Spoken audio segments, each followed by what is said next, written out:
Something really fascinating is taking place right now that I am witnessing in myself, in our collective, in many others. And that is this merging, this interweaving, this divine union with our soul and source.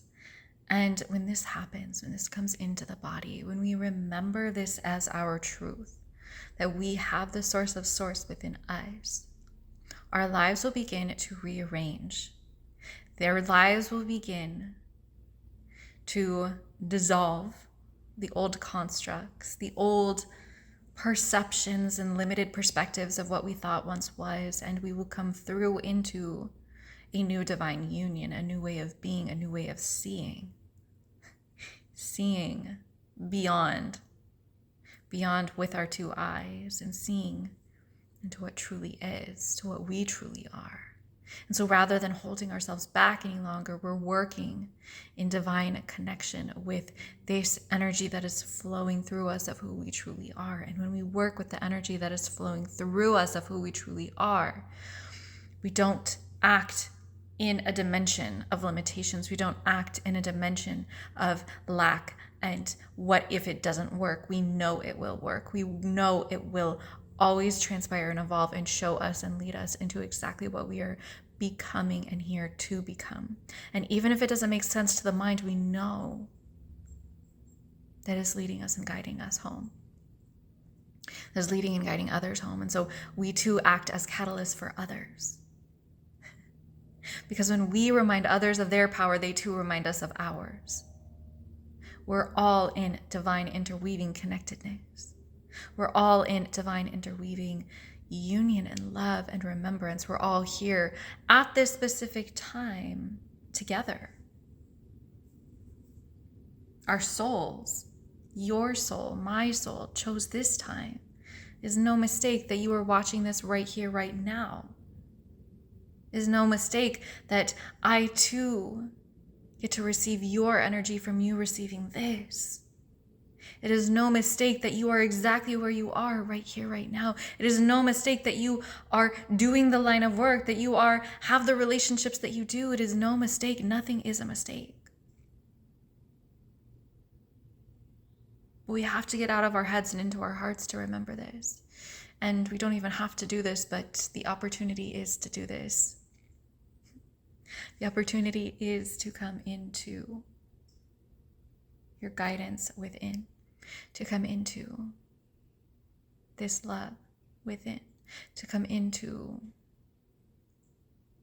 your North Star, your guiding light within, because it's right here. It's not out there, it's right here. And this is the dissolving that's taking place. This is the rearranging. This is when our past constructs of how we view the world begin to crumble and shatter, and it feels like everything is going wrong because everything is leading up to going right. It's not that you've done anything wrong, it's that you asked. It's that you asked for greater. You asked to be shown greater. You asked to live a greater and grander and more fulfilling life. And the only greater ask, I believe, is to ask for the truth of who you are, to ask for the truth of who you are and who you came to be. And when you put out that ask to God, Source Divine, to show you, to lead you and guide you, this is when things begin to dissolve and rearrange, because your soul is lovingly rearranging things for you to live your highest truth and your highest path. When things start going wrong, it's not because you've done anything wrong. It's because it's no longer in alignment with what you're here to become. And this is one of the greatest truths I believe that we can remember, is that when things don't feel right, it's not because we haven't done anything right. It's not because we haven't done the right thing. It's because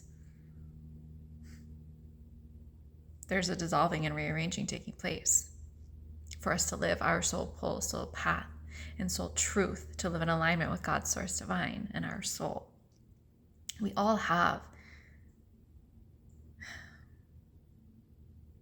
such a beautiful and divine purpose here in remembering our divinity. And your purpose, your mission, your path is going to look different from mine and your friends and your neighbors and your clients and your coaches and all of these things. And the invitation here also is really to let go of what your mind thinks it is and drop into what your heart knows it to be.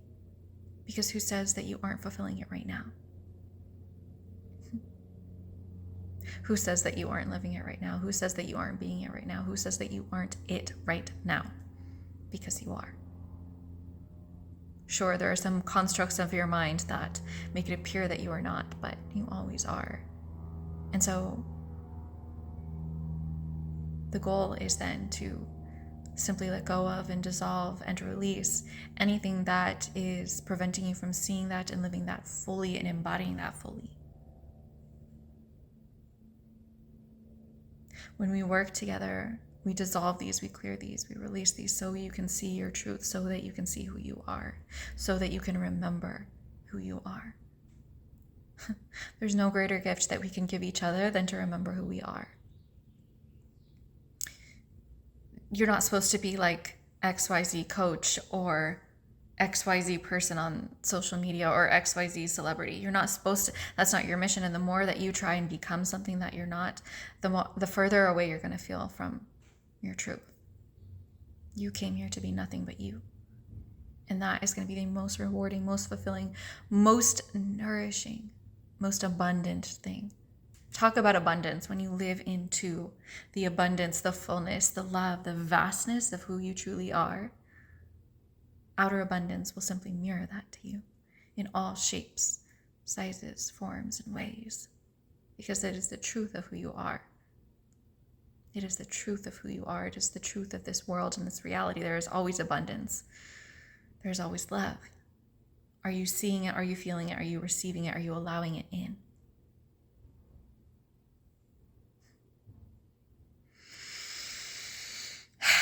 Breathing this in, praying over the truth, asking for the truth of who and what you are, and allowing it to be made shown. Allowing yourself into the fullness of it, receiving the fullness of it, so that you can be the fullness of it. And with that, I am sending you all infinite love and light.